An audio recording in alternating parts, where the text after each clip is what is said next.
soimo habdhigankeeda afka qalaad waa Somali Youth Movement Organization waa dallad ay dhidibada u taageen 1 November 2019 dhalinyaro aqoon-yahano oo ku sugnaa dalal kala duwan ujeedkoodu ma ahayn magac raadin mana ahayn dhaqaale doon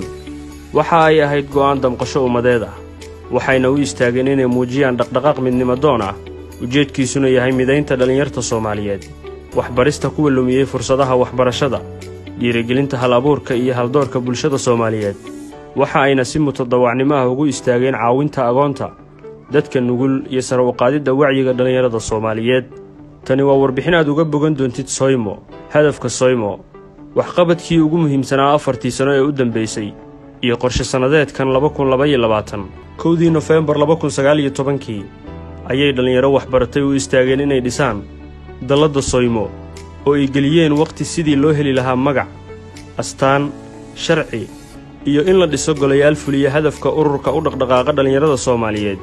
geediguna yahay xaqiijinta midnimada dhalinyarada waxbarashada caawinta dadka nugul iyo ka farxinta agoomada kani waa seminar ay dallada u qabatay arday dhamaysatay sanad dugsiyeedkii iskuulka ee gobolka Banaadir si aysan ugu wareerin doorashada kulliyadda jaamacadaha ay ku biirayeen waxa ayna dallada Soimo ugu talagashay in ardaydu helaan fursado la talin dhanka waxbarashada ah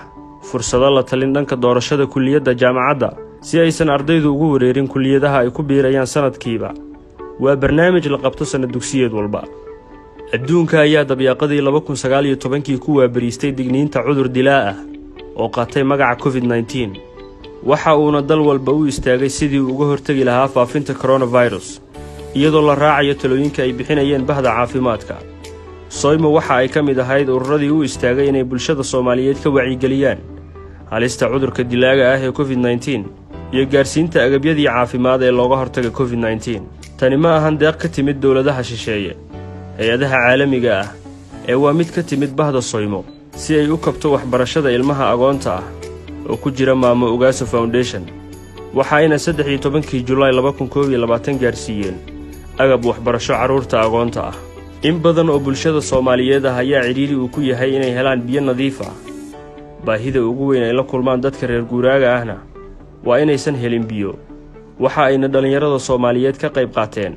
hirgelinta ceelbiyoodkan oo laga hirgeliyay deegaanka Baaballi oo ka mid ah dawlad deegaanka Soomaali galbeed madallada abuuray isdhexgalka dhalinyarada waa kulamada ciyaaraha waxa uuna ururka Soimo qabtay kulamo ciyaareed oo ay dhalinyarada Soomaaliyeed u heleen fursad ay isku bartaan ayna ku yeeshaan xiriir wanaagsan oo dhexdooda ah kani waa madal ciyaareed loo sameeyay agoontii ku jirtay Maamo Ugaaso Foundation waxa ayna ahayd madal ay xaadireen madaxda ugu sarreysa ee Soimo waxa ay xarumo kala duwan ku leedahay wadamada kala ah Hindiya Uganda Kenya Malaysia Ethiopia Turkiya iyo Suudaan sidoo kale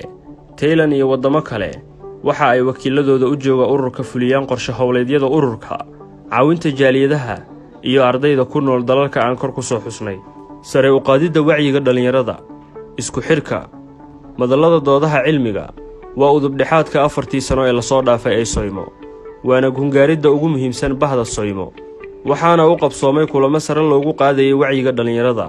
in la abuuro kulamo saldhig u noqda dhalinyarada Soomaaliyeed ee ku nool daafaha caalamka waxa ay hoggaanka ururka ku mataleen dhalinyarada Soomaaliyeed madalla caalami ah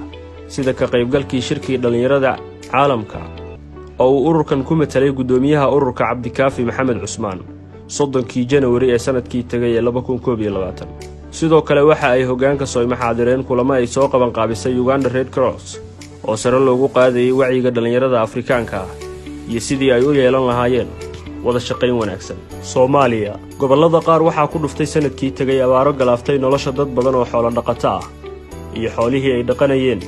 waxayna dhalinyarada Soimo gurmad biyo ah gaarsiiyeen dadka ku dhaqan Gedo oo abaartani ay si culus u saameysay 4 November 2021 waxay dhalinyarada Soomaaliyeed ee Soimo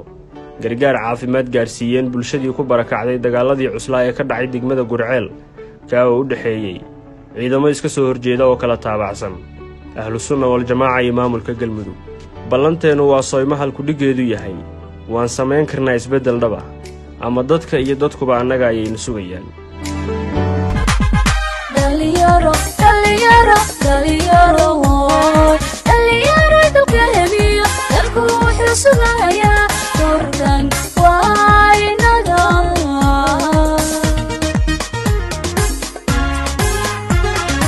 isku duubni baaguul lagu daadashayo dantu waa midnimade